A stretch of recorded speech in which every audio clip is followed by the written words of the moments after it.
Chapter 15, and the winner is. 10 years later, Nick Allen was a junior in college, and during November of his junior year, two important things happened. First, Nick turned 21 years old, and the Frindle Trust Fund set up by his father became legally Nick's. Nick was rich. Nick was very rich. Nick was so rich he couldn't even begin to imagine how rich he really was. Nick wanted to give his parents some of the money, which they said they did not need and would not accept. But Nick reminded them that they had always wanted to travel, and they should just think of this as a big birthday present or something. So they accepted it. And Nick also wanted to give some money to his big brother James, who said he did not need it and would not accept it. But Nick reminded James that his 2-year-old daughter would grow up and go to college someday, and besides, hadn't James once given Nick his whole baseball card collection? So James accepted the gift.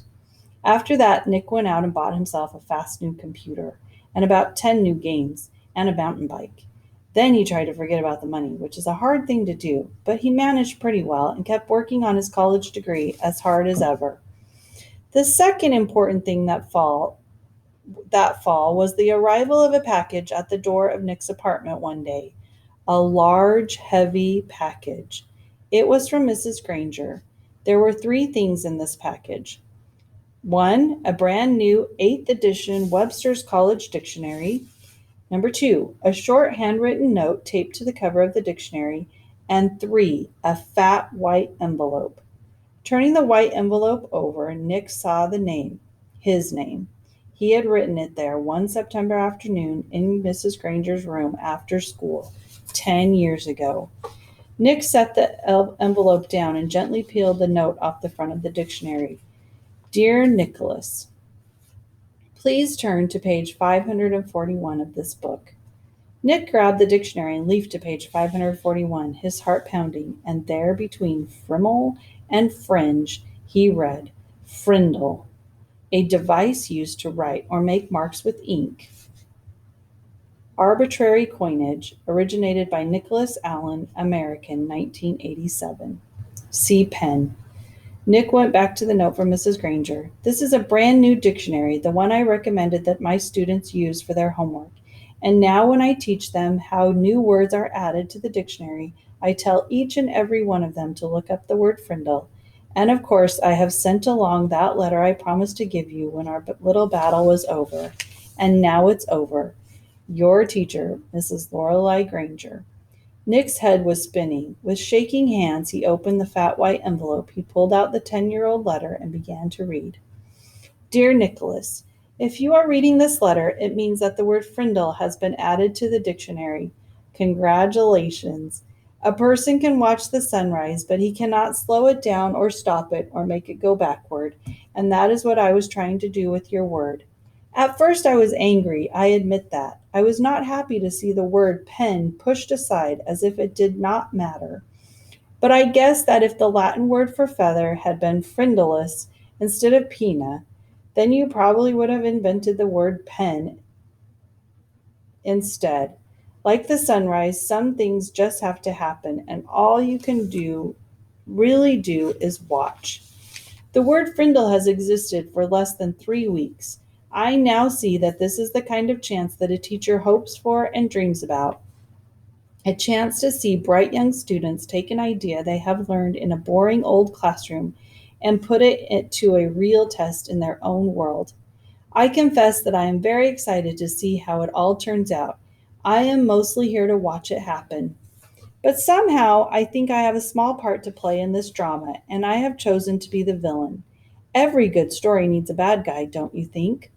So someday I will be asking you to forgive me, and I hope you will. Nick, I know you like to think. Please think about this. When I started teaching, no one had landed on the moon. There were no space shuttles, no CNN, no weather satellites. There were no video cassette recorders, no CDs, no computers. The world has changed in a million ways. That is why I have always tried to teach children something that would be useful, no matter what. So many things have gone out of date, but after all these years, words are still important. Words are still needed by everyone. Words are used to think with, to write with, to dream with, to hope and pray with. And that is why I love the dictionary. It endures, it works, and as you now know, it also changes and grows. Again, congratulations, and I've enclosed a little present for you. Yours truly, Mrs. Granger. Nick remembered Mrs. Granger's eyes, and now he understood what some of those special looks had meant. The old fox! She had been rooting for Frindle the whole time. By fighting against it, she had actually helped it along. There was a flat, oblong case in the white envelope, the kind of case you get when you buy a watch. Nick pulled it out and opened the lid. Inside was something else Nick had not seen for 10 years.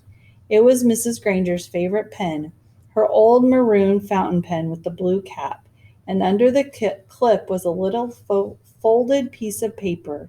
It was another note, a very short note, just one word, Frindle. About a month later, something happened over in the old part of Westfield, over where the trees are huge and the houses are small. On Christmas morning, Mrs. Granger's doorbell rang. Mrs. Granger opened the door, but no one was there. Someone had left a package inside her storm door, a box wrapped in green paper with a red bow and a white envelope taped to one end. She smiled as she stooped down to pick it up. As she picked up the package, she noticed a red, white, and blue express mail envelope sticking halfway out of her mailbox next to the doorway. It must have been delivered late on Christmas Eve. She opened the storm door, plucked the envelope from the mailbox, and then shut both doors and went inside with a shiver. Mrs. Granger went across the living room and sat on the couch. The express envelope was from the Westfield School District office. It looked important, so Mrs. Granger opened it right away. It was a letter from the superintendent of schools, a letter of congratulations. A permanent trust fund for college scholarships had been established with a donation of $1 million from one of your former students. It would be called the Lorelei Granger Students Fund. Mrs. Granger was sure it was a mistake, or maybe a prank. $1 million? Nonsense! She had the urge to pick up the telephone and give the superintendent a call and straighten this out right away. But this was Christmas morning, and even though the superintendent was one of her former pupils, Mrs. Granger decided to wait a day. It couldn't hurt. This says Frindle. This is the package. I'm pretty sure that's the package from Mrs. Granger. Besides, the other package was sitting next to her on the couch, waiting impatiently with its red bow. She opened the envelope first. It was a little Christmas card with a sloppy note, obviously the work of a fifth-grade boy. Dear Mrs. Granger, you're one of my favorite teachers. Here is something I want you to have. Sincerely, a student of yours. Mrs. Granger glared at the spelling mistakes. Sorry. I'll show you what it says. How he spelled things wrong. Mrs. Granger glared at the spelling mistakes, but then chuckled and shook her head. Kids are always the same, year after year. Here she was in her 45th year of teaching, all set to retire in June. She could hardly remember a Christmas day when she didn't have a present from one of her students. Mrs. Granger pulled off the red ribbon and tore off the paper and lifted the lid. She expected to find something made of yarn and popsicle sticks or maybe curly macaroni and glue. But instead, she found an oblong case covered with blue velvet. She opened the case, and inside was a beautiful gold fountain pen. She picked it up, and it was cool and heavy in her hand. Words were engraved along the pen's shiny barrel, and Mrs. Granger had to slide down to the end of the couch and turn on her reading lamp. Then she could read the 3 lines of type. This object belongs to Mrs. Lorelei Granger, and she may call it any name she chooses. With love, from Nicholas Allen. And that's the end.